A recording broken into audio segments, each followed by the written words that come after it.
Halo semuanya dan selamat datang. Pernah nggak sih berharap bisa mencegah masalah sebelum benar-benar terjadi? Nah, hari ini kita akan bahas satu alat canggih yang persis melakukan itu. Namanya FMEA atau Failure Mode and Effect Analysis. Yuk, kita kupas tuntas. Oke, ini dia agenda kita. Pertama, kita bakal ngobrolin kenapa sih sesuatu itu bisa gagal, terus kita kenalan sama solusinya, yaitu FMEA. Setelah itu, kita akan bedah formulirnya, belajar cara menghitung skor risikonya, dan yang paling penting, gimana cara mengubah analisis jadi aksi nyata. Terakhir, tentu aja ada poin-poin kuncinya. Langsung aja kita mulai ya. Nah, kita mulai dari hal yang kayaknya kita semua pernah alami ya, yaitu ketika sebuah produk atau proses, ya gagal. Nggak berfungsi sebagaimana mestinya. Gambar ini nunjukin inti masalahnya dengan jelas banget. Bayangin aja, kalau kita nggak melakukan analisis risiko yang benar, proses kita jadi gampang banget error. Nah, ini tuh kayak membuka pintu lebar-lebar buat kesalahan, yang akhirnya bikin produk kita nggak sesuai standar, dan ujung-ujungnya pelanggan jadi kecewa. Oke, terus gimana dong caranya biar kita nggak cuma reaktif, tapi bisa selangkah di depan kegagalan? Nah, disinilah kita masuk ke solusi proaktifnya. Yuk kita kenalan sama yang namanya FMEA. Jadi, apa sih FMEA itu? Simpelnya gini, FMEA itu adalah sebuah metode yang sistematis dan proaktif. Jadi kita nggak nunggu masalah datang dulu. Ini tuh kerjaan tim buat ngeevaluasi sebuah proses, buat nyari tahu, di bagian mana ya proses ini bisa gagal? Dan kalau gagal, efeknya apa? Tujuannya satu, temukan dan perbaiki kelemahan itu sebelum sampai ke pelanggan. Nah, pertanyaannya kenapa sih kita harus repot-repot pakai FMEA? Manfaatnya banyak banget.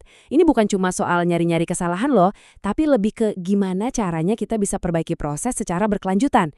Kita bisa nemuin masalah dari awal banget, jadi bisa langsung diatasi. Ujung-ujungnya apa? Tentu aja kepuasan pelanggan meningkat. Intinya, FMEA ini fokusnya ke pencegahan, bukan perbaikan. Kadang ini bahkan jadi syarat wajib dari pelanggan atau standar kualitas loh.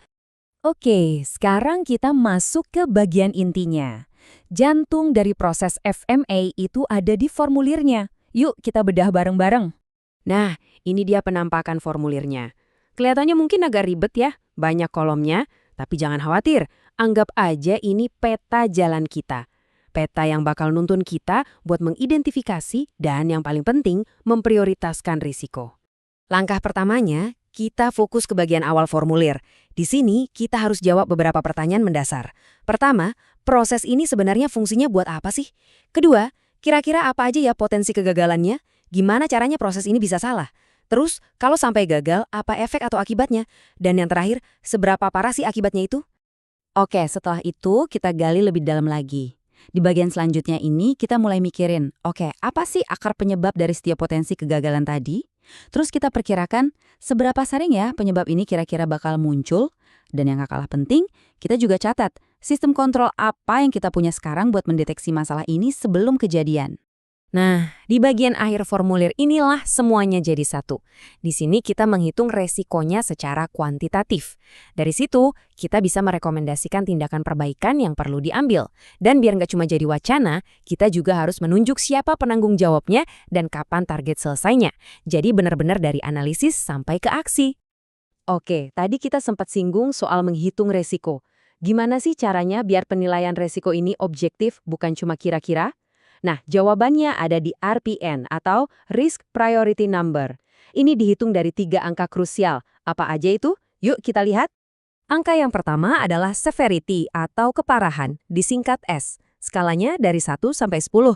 Gampangnya gini, kalau skornya 10, itu artinya efeknya parah banget, bisa menyangkut isu keamanan atau melanggar regulasi. Beda jauh sama skor 1, yang artinya hampir nggak ada efek sama sekali. Yang kedua adalah occurrence atau kejadian, disingkat O. Ini tentang seberapa sering sih kemungkinan penyebab kegagalan itu terjadi. Semakin tinggi angkanya, berarti semakin sering masalah itu muncul. Kalau skornya 10, artinya itu masalah yang sering banget terjadi. Dan yang ketiga, ini agak unik namanya detection atau deteksi, disingkat D. Ini menilai seberapa bagus sistem kita sekarang dalam mendeteksi masalah sebelum kegagalan terjadi. Nah, yang perlu diingat, di sini skalanya terbalik. Skor 10 justru artinya jelek, berarti hampir mustahil buat kita deteksi. Sementara skor 1 artinya kita pasti bisa mendeteksinya. Jadi, ini dia rumusnya. Simple banget. Untuk mendapatkan RPN atau Risk Priority Number tadi, kita tinggal kalikan aja ketiga skor itu. Keparahan dikali kejadian dikali deteksi, S dikali O dikali D. Gampang kan? Oke, kita udah dapat angkanya, RPN. Terus buat apa angka ini? Nah, sekarang kita bahas gimana caranya angka RPN ini ngebantu kita untuk bergerak dari sekedar analisis ke aksi nyata. Oh ya, sebelum kita lanjut, penting juga buat tahu kalau FMEA itu ada dua jenis utama. Ada FMEA Design yang fokusnya menganalisis potensi kegagalan di tahap desain produk, jadi bahkan sebelum produknya dibuat. Satunya lagi, FME Process yang fokus ke potensi kegagalan selama proses manufaktur atau perakitannya. Keduanya punya fokus beda, tapi tujuannya sama persis, mencegah kegagalan. Nah, skor RPN yang udah kita hitung tadi gunanya buat apa? Buat ini. Tabel ini kayak contekan kita buat nentuin prioritas. Semakin tinggi RPN-nya, semakin tinggi risikonya. Aturan umumnya, kalau skornya di atas 100, itu udah masuk kategori kritis. Artinya, itu harus jadi prioritas utama kita dan butuh tindakan segera. Oke, kita sudah sampai di penghujung pembahasan. Yuk, kita rangkum poin-poin paling pentingnya. Jadi, kesimpulannya apa? Pertama, FMEA itu membantu kita mengidentifikasi gimana caranya sebuah produk atau proses bisa gagal. Kedua, dia membantu kita memperkirakan resiko dari setiap penyebab kegagalan. Ketiga, dan ini yang paling penting, FMEA bantu kita memprioritaskan tindakan mana yang harus didahulukan untuk mengurangi resiko itu. Dan ingat, FMEA ini bukan kerjaan satu orang, ini adalah alat untuk kerja tim. Nah, sebagai penutup, saya mau kasih satu pertanyaan buat Anda renungkan. Coba deh pikirin, kira-kira ada nggak ya kegagalan tersembunyi di pekerjaan atau proyek Anda saat ini yang mungkin bisa Anda temukan dan cegah kalau pakai metode FMEA ini?